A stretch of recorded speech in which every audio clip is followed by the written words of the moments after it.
இன்றைக்கி நம்ம பொட்டுக்கடலை சட்னி அரைக்கலாமா? ஒரு மிக்ஸி ஜார் எடுத்துக்கோங்க.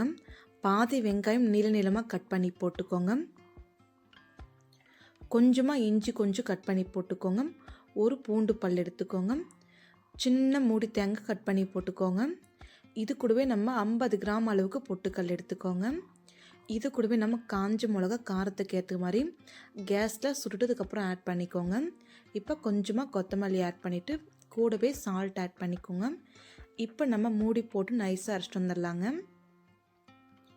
இப்போ நம்ம நைஸாக அரைச்சிட்டு வந்துட்டோம்.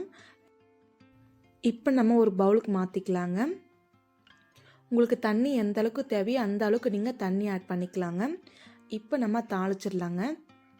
ஒரு கடாய் எடுத்து கொஞ்சமாக கடுகு, கருவேப்பிலை, காஞ்ச மிளகா எல்லாமே வெடிஞ்சிருச்சு. இப்போ நம்ம சட்னி கூட சேர்த்துக்கலாங்க. இப்போ கரண்டி வச்சு கலக்கிக்கோங்க. அவ்வளோதாங்க, சட்னி ரெடி ஆகிடுச்சு. இட்லி, தோசை, சப்பாத்தி, ரைஸ் இது கூட வேணாலும் சூப்பராக இருக்குங்க. மறக்காமல் ட்ரை பண்ணி பாருங்கள். இந்த வீடியோ உங்களுக்கு பிடிச்சிருந்தா சப்ஸ்கிரைப் பண்ணுங்கள், லைக் பண்ணுங்கள், கமெண்ட் பண்ணுங்கள், ஷேர் பண்ணுங்கள். Thank you friends. நாளைக்கு பார்க்கலாம் வேறு வீடியோவில்.